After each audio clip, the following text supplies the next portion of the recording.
Hi, அனைவருக்கும் வணக்கம். ஓம் சரணம். ஜெய் ஜெய் சரணம். குருவே சரணம். குரு கடாட்சம். இன்றைக்கி எதை பார்க்கலான்னா, திருவண்ணாமலை தீபம் இல்லைங்களா இன்றைக்கி. ஆகையினால விளக்கு தீபம் பற்றி பார்க்கலாம், விளக்கு தியானம் பற்றி பார்க்கலாம். சரிங்களா? விளக்கு தியானம் என்றால் என்ன, அதை எப்படி செய்வது அப்படின்னு பார்க்கலாம். விளக்கு தியானம் என்பது ரொம்ப மெயினுங்க. இப்போ தியானம் பண்ணிட்டு உட்காந்துட்டு இருக்கும்போது பண்ணிவிட்டு அப்படியே அமைதியாக தியானத்தில் பயிற்சி பண்ணிவிட்டு உட்காந்துட்டு இருக்கும்போது இங்கே கவனிங்கன்னு சொல்கிறேன் இல்லைங்களா. அப்போது இங்கே ஜோதியை பார்த்துட்டு இருக்குது அப்பள கற்பனை பண்ணிக்கோங்க அப்படின்னு சொல்கிறேன் இல்லைங்களா. அப்போ இந்த இடத்துல ஜோதி இருக்குது, பகவான் ஜோதி வடிவமாக தான் இருக்கு சொன்னேன் இல்லைங்களா முன்னியே. இப்போ என்ன சொல்லுவாங்கன்னா, நாதன் உள் இருக்கையிலே நட்டக்கல் பேசுமோ அப்படிம்பாங்க. நட்டக்கல் பேசுமோ நாதன் உள் இருக்கையிலே அப்படின்னு சொல்லுவாங்க. ஏன் அப்படி சொல்கிறாங்கன்னு யோசிங்களேன். நாங்கள் பகவானை உள்ளுக்குள்ளேயே வச்சுட்டு கோயிலாக தேடிட்டு இருக்கோம் இல்லைங்களா. அதனால தான் சொல்லுவாங்க, நட்டக்கல் பேசுமோ நாதன் உள் இருக்கையிலே அப்படின்னு சொல்லுவாங்க. அப்போ நமக்குள்ளே இருக்கிற பகவானை நாம் பார்க்கணும் அப்படின்னா, பகவான்கிட்ட பேசணும் அப்படின்னா, நாம் தியானம் பண்ணும்போது மட்டும்தான் அதை செய்ய முடியும். சரிங்களா? உள்ளுக்குள்ளே இந்த இடத்துல ஜோதி இருக்குதுன்னு சொல்கிறேன் இல்லைங்களா. பகவான் ஜோதி வடிவமாக இருக்கார். அப்போ இந்த இடத்துல பகவானை பார்க்கணுங்கும்போது நாங்கள் என்ன பண்ணணும், கண்ணை மூடி இந்த இடம் ஜோதி பார்த்துட்டு இருக்கிறாப்புல கற்பனை பண்ணும்போது தான் பகவான் காட்சி கொடுப்பார். அப்போது இன்றைக்கி திருவண்ணாமலை தீபன்றதுனால விளக்கு தியானம் பற்றி பார்க்கலாம். சரிங்களா? விளக்கு தியானம்னா, இப்போ விளக்கு மண் விளக்கு பொருத்தி வச்சுக்கோங்க. எந்த விளக்காக இருந்தாலும் ஓகே, குத்து விளக்கோ இல்லை மண் விளக்கோ ஏதோ ஒன்று பொருத்தி வச்சுட்டு 2 அடி டிஸ்டன்ஸ் இப்படி ஒரு ஸ்டூலில் வச்சுடுங்களேன். ஸ்டூலில் இப்போ இங்கேருந்து பார்த்தா இப்படி ஸ்ட்ரெயிட்டாக இருக்கணும்னு வச்சுக்கோங்களேன். இப்போ விளக்கு இந்த ஹைட்டில் இருக்கணும், இப்படி இருக்கணும்னு வைங்களேன்.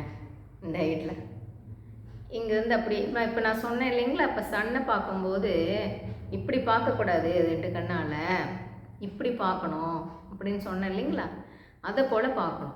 விளக்கு எரிஞ்சிட்டு இருக்கும்போது அந்த சுடரை பார்க்கணும். எப்படி பார்க்கணும், இப்படி இதுக்கு நேராக விளக்கு தெரியுதாப்பில் வச்சுக்கோங்க.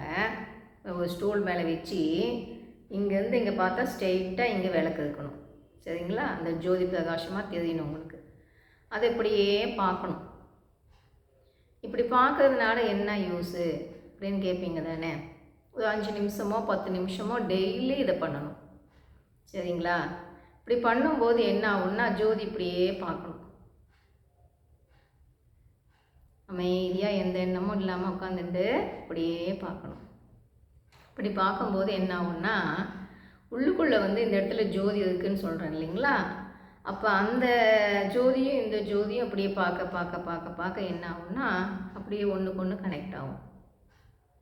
சரிங்களா? அந்த ஜோதி இந்த ஜோதியும் உள்ளுக்குள்ளே இருக்கிற ஜோதியும் இந்த உள்ளுக்குள்ளே இருக்கிற ஜோதி பிரகாசமாக எரிய வைக்கணும். அப்படிங்கும்போது இந்த விளக்கு தியானம் கண்டிப்பாக செய்யணும். அப்போது இப்படியே பார்க்க ஒரு 5 நிமிஷமோ இல்லை 10 நிமிஷமோ செய்யலாம். இப்படியே பார்க்கும்போது என்ன ஆகும், இந்த ஜோதியும் அந்த ஜோதியும் ஒன்றோடு ஒன்று கனெக்ட் ஆகும். அப்படியே கொஞ்சம் கொஞ்சமாக இப்படியே பார்க்கணுங்க. பார்த்துட்டு அப்படியே இந்த பக்கமாக நாங்கள் அப்படியே இந்த பக்கமாக இப்படி இழுத்துண்டு அப்படியே பார்த்துட்டே இருக்கணும். இப்போ சன்னை பார்க்கும்போது இப்படியே அங்கேருந்து இங்கே அப்படியே எங்களுக்கு அந்த சக்தி கிடைக்கும்னு சொல்லுவேன் இல்லைங்களா. இப்படி பார்க்கும்போது கிடைக்கும் அப்படின்னு சொன்னேன் இல்லைங்களா. சன்னை ஒரு நாளைக்கு ஒரு 10 நிமிஷமாச்சும் அப்படி பார்க்கணும். அப்படி பார்க்கும்போது வெயில்ல 7 மணிக்கு அப்படி பார்க்கும்போது சன்னுக்கிட்ட நம்மளுக்கு ஆற்றல் நிறையா கிடைக்கும். அதே போல் இந்த ஜோதி பார்க்கும்போதும் இப்படியே ஒரு 10 நிமிஷம் பார்த்தா போதும், 5 நிமிஷமோ 10 நிமிஷமோ பார்த்தா போதும். அப்படி பார்க்கும்போது என்ன ஆகும்னா, அப்படியே இங்கே இருக்கிற ஜோதி உள்ளுக்குள்ளே இருக்கிற ஜோதியும் அந்த ஜோதியும் அப்படியே ஒன்றோடு ஒன்று கனெக்ட் ஆகும். கனெக்ட் ஆக நம்ம அதை தினமும் செய்ய செய்ய செய்ய செய்ய செய்ய என்ன ஆகும்னா அப்படியே வந்து அந்த ஜோதி இங்கே வந்து கனெக்ட் ஆகி இங்கே உள்ளுக்குள்ளே இருக்கிற ஜோதி நல்லா பிரகாசமாக எரிய வைக்கும். சரிங்களா? அப்போ அப்படி பண்ணும்போது எங்களுக்கு எப்போ அந்த டைம் வருதோ அப்போ தான் அது வந்து நல்லா வேலை செய்யும். இப்போ டைமுன்னு ஒன்று இருக்கு இல்லைங்களா? நாங்கள் என்ன தான் பயிற்சி செஞ்சாலும் என்ன தான் ட்ரை பண்ணாலும் நம்மளுக்கு அந்த டைமுன்றது ரொம்ப முக்கியம். நம்மளுக்கு எப்போ அந்த டைம் வருதோ அப்போ வந்து அது வந்து நல்லா அது வந்து அதனோட வேலையை நல்லா செய்யும். அது முடிக்கும் அமைதியாக நம்பிக்கையாக பொறுமையாக நாம் செய்ய வேண்டியதை செஞ்சுக்கிட்டே இருக்கணும். எதையும் எதிர்பார்க்காம அப்பா முயற்சி என்னோடது முடிவு உன்னுடையதுன்னு சொல்லி பகவான்கிட்ட சரணாகதி அடைஞ்சிட்டு நாம் பாட்டுக்கு நாம் தினமும் நாம் பண்ணுற முயற்சியை பண்ணிக்கிட்டே இருக்கணும். சரிங்களா? விடாமுயற்சி வெற்றி கொடுக்கும்னு சொல்லுவாங்க இல்லைங்களா? அதனால் தினமும் நாம் இந்த விளக்கு தியானம் பண்ணிட்டு அப்புறமா மூச்சு பயிற்சி பண்ணிவிட்டு தியானம் பண்ணலாம். இப்படி பண்ணும்போது என்ன ஆகுங்க, இந்த இடத்துல தேர்ட் ஐன்னு சொல்கிறாங்க இல்லைங்களா? இப்படி வந்து அந்த விளக்கு இந்த ஜோதி வந்து கனெக்ட் ஆகி இதை நல்லா தூண்டி தூண்டி பிரகாசமாக எரிய வைக்கும்போது தான் அந்த தேர்ட் ஐ ஓப்பன் ஆகும். சரிங்களா? அது ரொம்ப சக்தி வாய்ந்தது இல்லைங்களா தேர்ட் ஐன்றது. அப்போது அதெல்லாம் எப்போ கிடைக்கும்னா நம்மளுக்கு அந்த மனசு பக்குவம் வந்துடுச்சா, உள்ளுக்குள்ளேயே பகவான் இருக்காது இல்லைங்களா, நம்மளுக்கு மன தூய்மை ஆயிடுச்சா, எல்லாத்துக்கிட்டேயும் அன்பாக இருக்குதம்மான்னு பார்ப்பார். எப்படி அன்புன்னா என்னன்னு சொல்லுங்கள் பார்க்கலாம். இப்போ நம்மக்கிட்ட அன்பை காட்டுறவங்க கிட்ட திருப்பி அன்பை காட்டுனா அது அன்பா? கிடையாதுங்க. இப்போ நம்மக்கிட்ட என்ன தான் மற்றவங்க சேட்டை பண்ணாலும் நாம் திருப்பி வந்து அன்பை மட்டும் காட்டுறோம் பார்த்தீங்களா, அதுதான் உண்மையான அன்பு. நம்மக்கிட்ட எத்தனை பேர் எப்படி பகைச்சிக்கிட்டாலும் எவ்வளோ சேட்டை காமிச்சாலும் நாம் வந்து அவங்கள வந்து மன்னிச்சிட்டு சரி அவங்க வந்து குழந்த மாதிரி நாம் நினச்சிக்குவோம், அறியாமையில் பண்ணுறாங்க அப்படின்னு மன்னிச்சிட்டு மறந்துட்டு அவங்கக்கிட்ட உண்மையான அன்பையே திருப்பி காட்டுறோம் பார்த்தீங்களா, அதுதான் உண்மையான அன்பு. பகவான் என்ன சொல்கிறார், உங்ககிட்ட பகையை காட்டினாலும் நீ அன்பை காட்டுறியா திருப்பி, அதுதான் உண்மையான அன்பு அப்படின்னு சொல்கிறார். சரிங்களா? அப்போ அன்பில் வந்து பாகுபாடு பார்க்கக்கூடாதுங்க. ஏழையா பணக்காரனா, படித்தவனா படிக்காதவனா, கீழ் ஜாதியா மேல் ஜாதியா, இதெல்லாம் பார்க்கவே கூடாது. ஆனா பெண்ணா வசந்தவனா இல்லையா, இதெல்லாம் பார்க்கவே கூடாது. ஏன்னா எல்லாத்துக்குள்ளேயுமே பகவான் இருக்காது இல்லையா? அப்போது அப்படி இருக்கும்போது எப்படி வந்து இவங்க வசந்தவங்க அவங்க வசந்தவங்கன்னு எப்படிங்க சொல்ல முடியும்? அந்த பணத்தை வச்சு நீங்கள் வந்து ஆளை மதிப்பு போடவே கூடாது தயவு பண்ணி. ஏன்னா எல்லாத்துடைய ஆன்மாவும் பகவானே. அப்போ நாம் பகவானாக தான் மற்றவங்கள பார்க்கணுமே ஒழிய அந்த பணத்தை வச்சு நாம் மதிப்பு இடக்கூடாது. அப்போது எல்லாத்துக்கிட்டேயும் அன்புன்றது ஒரே மாதிரி காட்டணும். அன்பில் வந்து பாகுபாடு காட்டக்கூடாது. பகவான் உள்ளுக்குள்ளே பார்த்துட்டே தான் இருக்கார், வெளியே பேசுறதை பார்க்க மாட்டார். பகவான் உள்ளுக்குள்ளே நாங்கள் என்ன நினைக்கிறோன்றது தான் பார்ப்பார். சரிங்களா? அப்போது நம்ம அந்த பாகுபாடு பார்க்காம எல்லா ஆன்மாவையும் ஒரே மாதிரி பார்த்துட்டு எல்லாத்துக்கிட்டையும் அன்பாக இருந்தோன்னு வைங்களேன், அது பகவானுக்கு ரொம்ப பிடித்தமானது.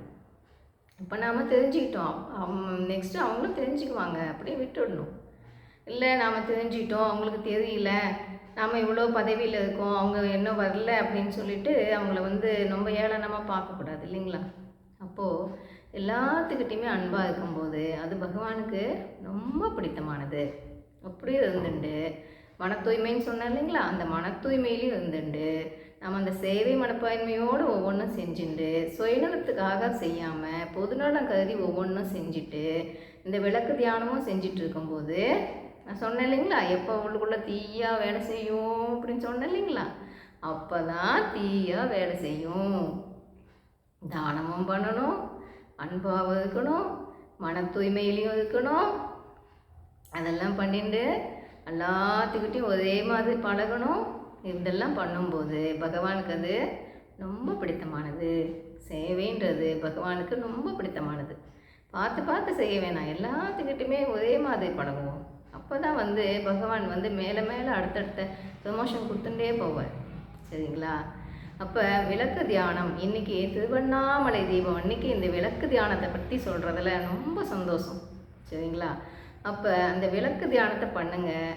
ஒரு 2 அடி கேப் வச்சுக்கோங்க. இப்படி உட்காந்துக்கோங்க. உட்காந்துட்டு இங்கே இந்த இதுலேருந்து இப்படி ஸ்ட்ரெயிட்டாக இப்படி விளக்க பிடிச்சிட்டு இப்படியே விளக்க பார்க்கணும். இப்படியே பார்க்கும்போது இங்கேருந்து அப்படியே பார்த்தா தெரியணும்னு வச்சுக்கோங்களேன். இப்படி இந்த அளவுக்கு வச்சுக்கோங்க. வச்சுட்டு ஒரு 5 நிமிஷமோ 10 நிமிஷமோ அப்படியே விளக்க பார்த்துட்டே இருங்க. இப்படியே கண்ணை குறுக்கி பார்க்கும்போது என்ன ஆகும்னா, அந்த வேறு எதுவும் தெரியாமல் அந்த விளக்கு தீபம் மட்டும் சுட மட்டும் தெரியும் எங்களுக்கு. இப்படி கண்ணை குறுக்கிட்டு பார்க்கும்போது அங்கே வேறு எந்த காட்சியும் தெரியாமல் அந்த சுடர் மட்டும் எங்களுக்கு தெரியும். சரிங்களா? அந்த ஜோதி மட்டும் தெரியும். அந்த ஜோதி மட்டும் பார்க்குறாப்புல அப்படியே பார்த்துட்டு ஒரு 10 நிமிஷமோ இல்லை 5 நிமிஷமோ பார்த்தீங்கன்னு வைங்களேன், தினமும் செய்ய செய்ய செய்ய உள்ளுக்குள்ளே போய் கொஞ்சம் கொஞ்சமாக அந்த உள்ளுக்குள்ளே இருக்கிற ஜோதி வந்து சுடரை நல்லா எரிய வைக்கும். சரிங்களா? இன்றைக்கி ரொம்ப நல்ல விளக்கு தியானம் பற்றி பார்த்தீங்க. அதையும் செய்வோம். பகவான் சொல்கிறதை செய்வோம், வாழ்க்கையில் ஜெயிப்போம். சரிங்களா? இந்த வீடியோவை பார்த்ததுக்கு மிக்க நன்றி. பாய்.